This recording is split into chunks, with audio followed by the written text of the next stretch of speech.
A friend of mine recently shared a Substack piece that went viral in a space of the internet where I spent quite a lot of time. The author was creative, who's building her personal branding, and she wrote this very honest piece about things that I hear almost every week from my clients.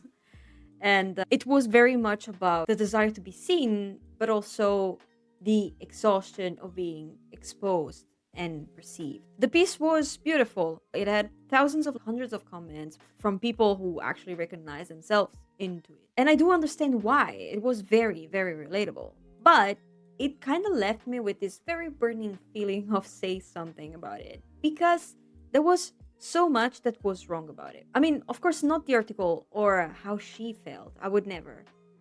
But because of the perception of how her personal branding should or should not be. Because a lot of the bitterness that she was describing was actually coming from not marketing per se, but from a very specific narrative of marketing that is often presented as the only possible perspective. I work with introverted small business owners. I am an introvert myself. And on a weekly basis, I meet people who are building a business and all they want to do is literally just find clients that they're happy to work with. Ideally, without having every drop of joy that they have for the job being drained by marketing. And they often come to me with the same exact beliefs. So let's get to them. The first thing that she was talking about was, and I quote, I'm stuck between needing visibility but wanting invisibility. I want my work to be seen without my life being consumed. Now, in general, we tend to assume that if a large group of people do the same thing, it is likely the right thing to do. It is called the herd behavior. And this doesn't mean that you're stupid. It's actually a scientifically proven behavior. And it is connected to our biology for two reasons. One, it's because collectivity has saved our asses in the past multiple times. So we tend to think in groups so that we can be stronger together. And I will actually talk a little bit more about this collectivity thing later. Two, because our brain is actually divided in two different systems. One is the fast one, the second one is the slow one. The fast one actually saves energy, while the second one takes a little bit longer to think about and process things, and it consumes more calories. Herding behavior is actually connected to the first one, the fast one, meaning that our brain literally just processes things like this. Oh, so many people are doing the same thing, it must be right, and I'm not consuming calories. Now, bear with me. This is a big, big, big simplification of the thing. But I hope that psychologists and neuroscientists here listening will pardon me because we're not discussing how the brain is made, we're just discussing marketing. But the framing is important because this means that when you look at the world and you see a lot of people doing the same thing, you just naturally assume that that's the way to go. And I'm talking about social media because she was referring specifically to social media a lot in the article.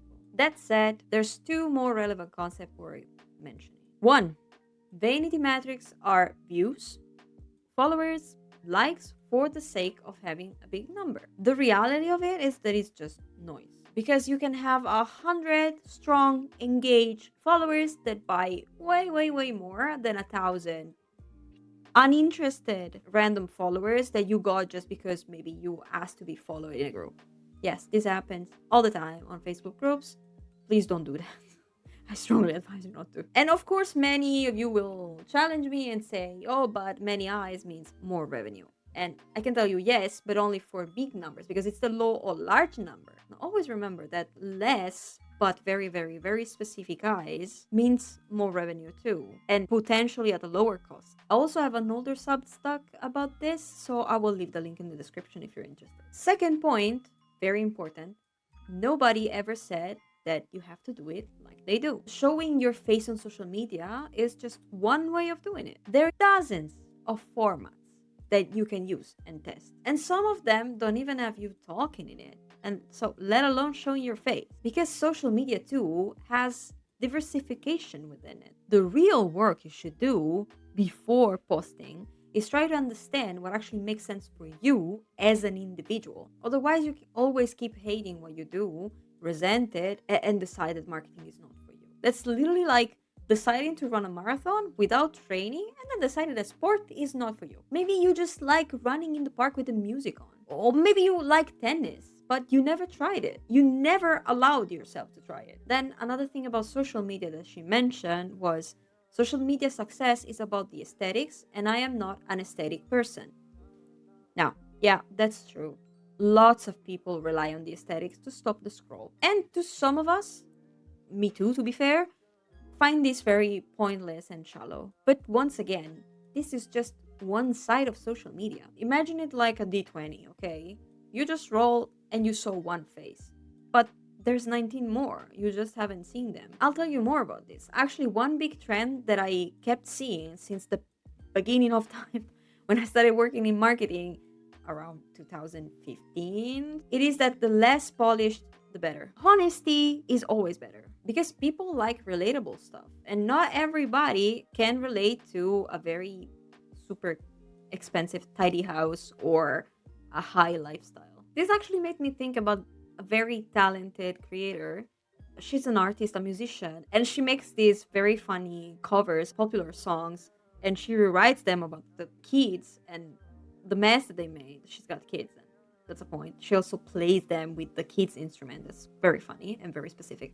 And she often shows up with the mess in the house and in her pajama. I'm gonna leave the example below, but also please note that this is a content creator. This is not a business owner. So I'm not saying that you have to sing in your pajama, okay? This is just to give you an example of something that's not like a 5K yoga Bali retreat or a 15-euro Starbucks coffee, for example. Now, moving on to results. One thing that she said was, I do so much and get nothing. They do less and earn 10 more. And you are in their agenda, right? Welcome to the magical world of survivorship bias. Survivorship bias is the cognitive mistake that we make, drawing conclusion from only the cases that survive, aka the ones that are visible or are made visible. That's important. While this leads us to ignore everyone else that has failed before. The classic example to this is that we think that social media fame is achievable because we see the people who made it only. We literally don't see, because we cannot see, the thousands of people who posted just as much as anybody else and didn't make it and got nothing out of it. This makes the rare outcomes look like easy peasy results of very specific behaviors, which is why so much generic marketing advice sounds so convincing, but it's not working for many people. And the same thing applies to all the things that the people did that you just didn't see, because you don't see what they have done and when they failed before that. It looks really easy and effortless, but it's actually like a magic trick, you know? And not everybody, but some, know exactly what they're doing. So they want to make you feel this way so you will buy their course. Just saying. Next thing she said. Creation means consistency. Consistency means every day. Every day means hours lost. All for nothing. Now, let me picture this scenario. You told yourself that this time you're really gonna give it a try. So the first thing you do is open a notebook or your Notion or whatever. You start jotting down ideas. You lose hours of your time thinking about ideas and filling up 5 times per week 30-day content calendar. Then you need to film. Then you need to edit. Then you need to design. Then you need to caption them. Then it comes to posting. And sometimes you forget because life happens. So you feel guilty. But sometimes a new idea pop up. So you just shove it in and you feel better about yourself. You're finally doing this. You reach day 15. You are a bit tired, but you told yourself, you promised. You promised you were going to do that. You reach day 20. You start jumping some days, but it's okay. You will recover. Day 35, you are completely exhausted. You have in front of you to redo everything all over again from scratch. You have to face another 30 days of creation. You just cannot sustain. So you tell yourself that you're going to take a brief pause because you need to recover, but then you're gonna do it again. It won't happen. You're never gonna open the diary again or the Notion again. Now, if this was even like 70% relatable, I know, because this is a very, very common journey that any type of small business owner go through in relation with social media. And I know about this because I've been there too. The reason why all this reframing is so relevant to me, it's because I burned myself out before making this my mission. I felt all this already on my skin. I can speak from my own experience too. I know the fatigue, I know the resentment, the disappointment, the cluelessness. And you know what? The best lesson that I learned is that everything is perspective. Real consistency is just finding your own schedule that you can actually sustain, and this for everything, not just for social media, literally everything.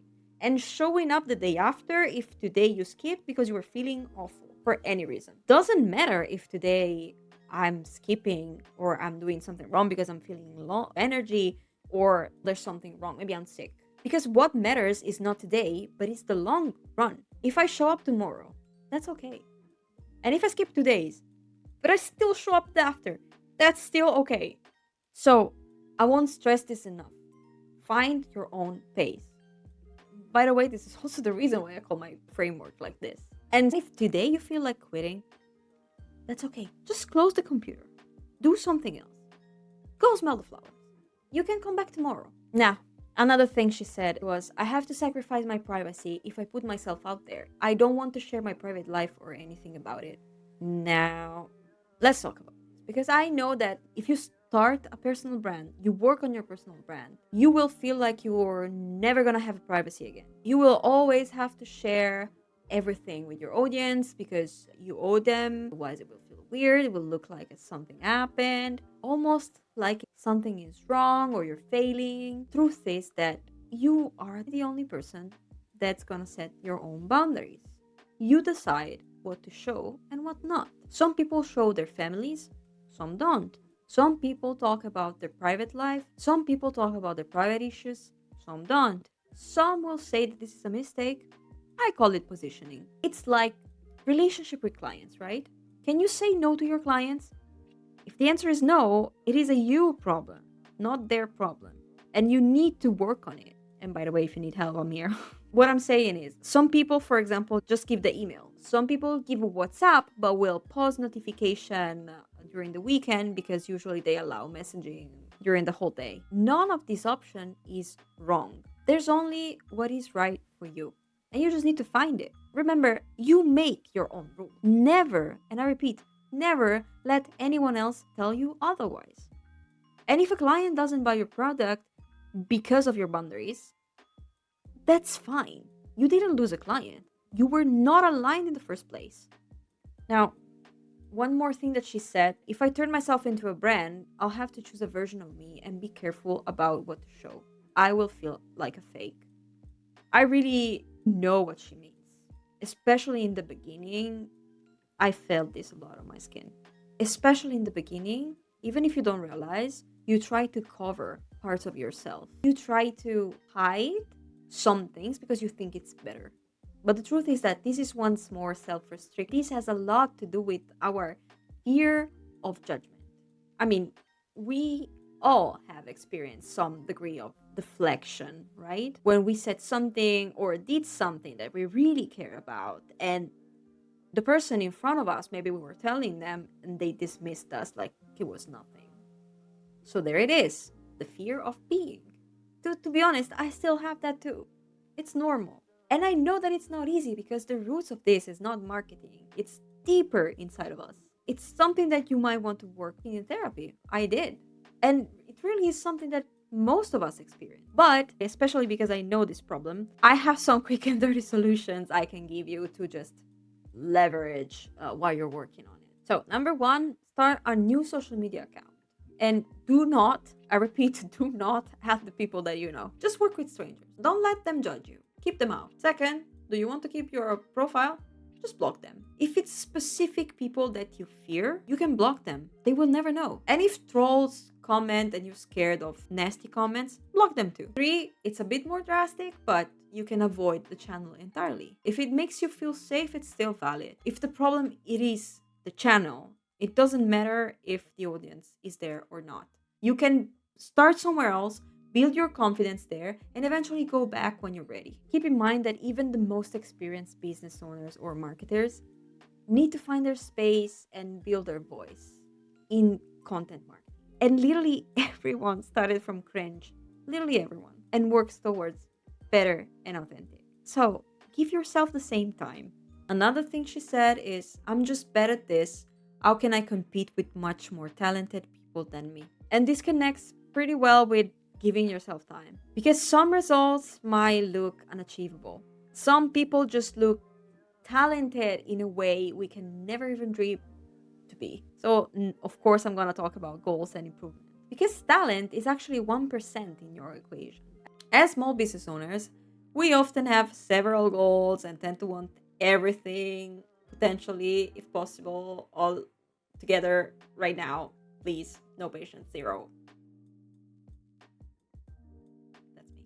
As I often say, I was clearly in line for ice cream when they were distributing patience. But if there's something that, for this reason, I ate, but I also love about marketing, is that one of the first thing that you learn is that you cannot set for yourself unrealistic goals. So in marketing and business, we give ourselves what we call the SMART goals, meaning specific, measurable, achievable, relevant, and time-bound types of goals. And this means that you cannot just say to yourself, I'm gonna reach 100,000 followers in 3 months just because you want that. You need to take everything in equation, where you are, the time you have available, the resources you have available, the context you are in, etc., etc. And this will also help you reframe how you see success, because if there's something that's very, very true, is that real success looks nothing like glamorous. Forget the clickbaity hooks you see. Forget the tale of overnight success. It doesn't exist. What you call overnight success is the result of many, many other smaller actions that have been taken in the dark.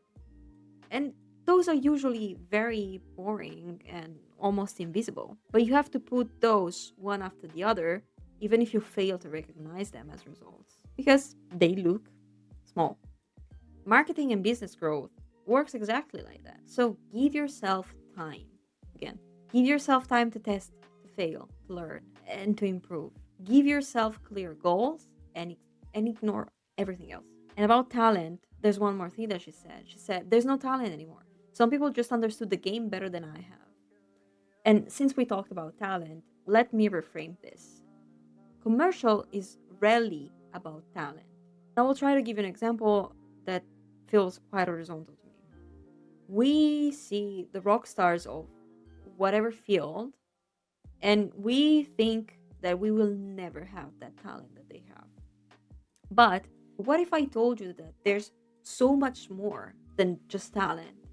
Because everything that becomes big and exposed has a lot to do with market rather than talent. Talent indeed has a role, but only if you work on it.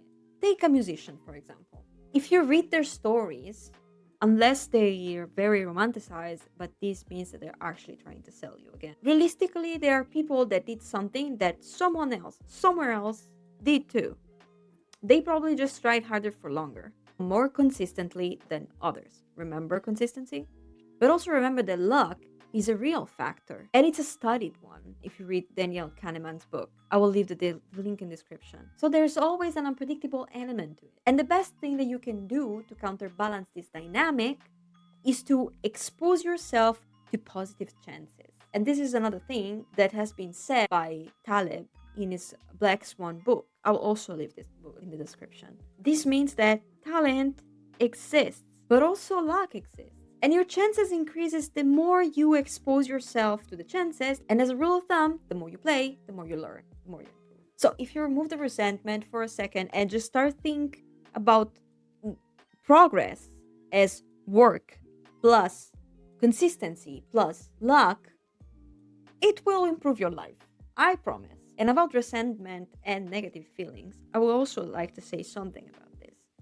Because the sentence above about talent not being there comes from jealousy, from envy, and from many other negative emotions that unfortunately say much more about us as humans rather than the person that we are talking about. And to be fair, not only as individuals, but I mean us collectively, because I believe that we are taught to be jealous, to be wanting more, and to look at those who want the same thing that we want as competition, to look at them with haste. Trigger warning. I'm gonna tell you, I'm gonna get political because I believe that this is the dark side of capitalism because it's promoting individualism as the only way to do things. Competition is something to annihilate, to destroy, to remove from our path. And this creates resentment, greed, and in the worst cases, self-deprecation. This affects our mental health. So if you stop for a second on what you think you should earn, gain, or be, the vision of your own business and results will change dramatically. Because perspective, as I mentioned, it is a real thing. And if you keep comparing yourself to people who are not where you are in the journey, you will always be miserable and unhappy with whatever you do or earn. Results will always look too small. You will never give yourself credit for anything, and everything will seem pointless at one point. And I'm not saying that you should not have goals or ambition, because we just literally talked about how goals should be smart, so I trust that you can understand what I'm talking about here. Point is, you are on your own journey. If you're not enjoying the ride, what is the point? By the way, this is the reason why I like to connect with like-minded people, because I believe that together, without this super strict type of competition, and we can achieve so much more. So by all means, if this resonates with you and you want to get in touch, do. And this is also the reason why I organize monthly meetings where introverts, small business owners can network without the pressure of big events, all the things that we don't like. I'm gonna leave the community link in the description so you can check when the next event is on. Next point she was mentioning is, I miss the days when social media was for friends and family. Sorry to burst your bubble, but it was never like it. Call me a dinosaur, but I am almost 36 and I've experienced several spaces. MySpace, forums, Tumblr, Netlog, and there were always the cool kids. It is exactly like school, right? There were always like the popular ones and those that were invisible. The mechanism was maybe different, but the point wasn't. I'm not gonna lie, we're a bit on the edge of it right now, and things did change a lot. But what I'm trying to say is that for as much as it pains me to defend social media for once, the problem, it is not the box in this case, but it's always been our eagerness to shine. Platforms are boxes and people shape the box. And I know what you're thinking, but aren't we all chasing the algorithms? Yes, indeed. But if there was no one chasing the algorithm in the first place, companies wouldn't be changing it in order to please our thirst for spotlight. Now, I know that this is a much wider topic, and I know that this video is already too long. So let's skip for a second the vicious cycle of the unfair practices on the platforms. Just know that Meta has been recently fined for being accused being too addictive for people, especially for kids. But what I'm trying to say here is just that social media is a human product, and we made it following some patterns. That's all. Now, after all this, I actually want to leave you with some resolution points because I don't want you to feel doomed. I actually hope that I'm gonna give you some relief from all this because it's a lot. So, the first thing that I would like to start with is that simply know that you don't have to. No one is gonna chase you and force you to install the app again. And I'll tell you more. You can even decide to split things. I only use it to post about my business, my art, and my creative projects. That's all. And in my practice, I only post what I want to post, what feels okay in my own personal social media scale. Marketing is a huge umbrella. I keep saying this. Social media is just one side of it. You can remove it entirely and still promote your business. It can be done differently and as smart as you want. It's your own choice. It is really important that you remember that. I'll tell you more on this. To go back to what we just said, the way you use or not use social media shapes what it becomes. Because as I mentioned, the box, we shape it. Think of what Tristan Harris calls the human movement, meaning people gathering to protest the request of regulation and changes around certain topics. And that's how actually social media, for example, is being banned under 16 years old. This is happening now in multiple countries. Second point, you don't have to flatten yourself or be someone else. You don't have to do anything like others do. Actually, especially if you're working on a personal branding, distinction is what pays off. The best gift that you can give to your brand is actually work on what distinguishes you, what makes you different from competition and literally anyone else. Third point is media silence is not invisibility. Visibility doesn't equal value per se. So, to use the same words that the article used, we feel that our worth must constantly be proven, that silence equals irrelevance and the rest looks like failure. She's right, meaning that this is exactly what our surrounding is subtly telling us, and this is probably also the hardest thing to hear. But this is another dark side of capitalism, and the truth is that your happiness is entirely dictated by you. And what I mean by that is, have you ever asked yourself what success actually means for you? What does it look like? What is it that is really relevant for you? Because that's what you should be chasing. Not the idea that when you have 100,000 followers, you're gonna be happy or that you're gonna be better than everyone else. You are completely allowed to ignore what everybody else is telling you and set your own goals completely away from everyone else. And last but not least, you are also allowed to want contradicting things too. Because we're humans. And as humans, we are a walking contradiction. So it might be that on the side of your brain, you're thinking that you want to just drop everything, buy a piece of land with a cow and grow carrots. While on the other side of your brain, you're thinking maybe I should really, really give it a try on social media. It is okay. I believe it's the beauty of our chaotic nature. It can be painful sometimes. It can really be. That's also how you grow, how you explore who you are, and understand what really matters to you in order to create the best possible future for you. And if social media or any different type of marketing practice is going to be part of it, that's your own free choice. Cheers.